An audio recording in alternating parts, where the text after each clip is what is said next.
Okay, so you can see we've got the strings and the pick guard removed, and next we will replace this faux wide range humbucker with this handy adapter ring from Terrapin guitars, no affiliation, that will allow us to mount the standard humbucker. So just know that if you do go with the pickup adapter ring from Terrapin guitars, that it does not come with hardware, which for 27 bucks, I kind of feel like they could throw in some hardware. These are the original screws for the Squier humbucker, and of course they connect into the mount on the pickup itself, so they didn't require nuts. But you wouldn't be able to use these anyway because you need two of them to install the new standard size humbucker. So just know you'll have to go to the hardware store and hunt around for some appropriate size screws and nuts. Okay, so the replacement pickup is a Seymour Duncan SH55N, which is the Seth Lover. I did have to reverse it to get enough length on the wires, so it is going to be, appropriately enough, Keith Richards style, with the visible pole pieces facing the bridge instead of the neck. Most people say it doesn't make much difference in the tone, but if you want to get a marginally brighter tone out of your neck pickup, that is a method. Okay, I've got the pickups replaced. I also replaced the bridge pickup with a Seymour Duncan La Brea. I haven't adjusted them yet, but I'm heading towards restringing, as you can see here. One important thing I've mentioned in other videos, anytime you do electronics work on a guitar, before you restring, make sure you take something metal and tap on each pickup with the guitar plugged into an amplifier, just to make sure that the signal is getting through and that you've done the wiring correctly. Now, regarding the wiring, I didn't show the wiring of this project today just because I used the stock potentiometers and switch.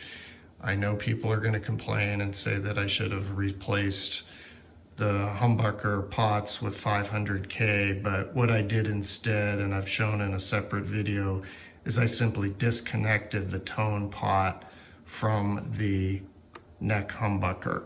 So the neck humbucker is going to be wired wide open, and yes, it is to a 250K volume pot, but if you do some research online, you'll see that that's not unusual at all for humbuckers.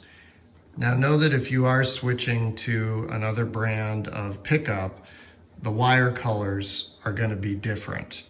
And so this is from the website obsidianwire.com.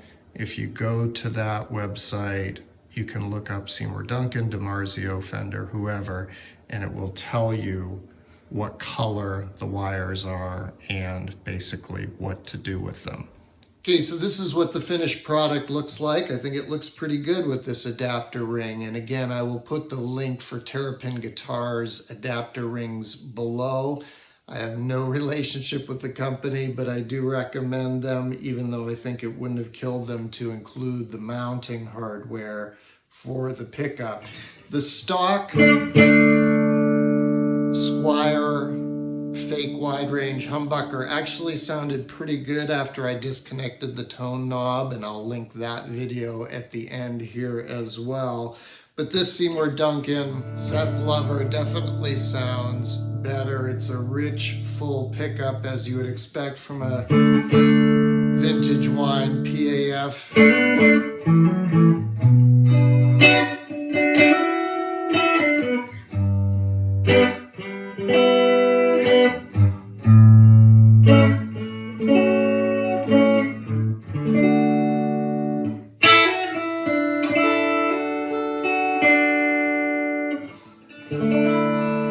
And you can hear that it doesn't sound overly bright at all with no tone control, just wide open. And of course, part of that could be the 250K volume pot, which is turned all the way up here. And you know, at some point I might replace that with 500K, but I think it sounds pretty great for today. So Check it out if you're interested in replacing your wide range humbuckers with regular size humbuckers. It's really easy and not that expensive to just grab one of these adapter rings and to go for it. All right, thanks for joining me. See you next time.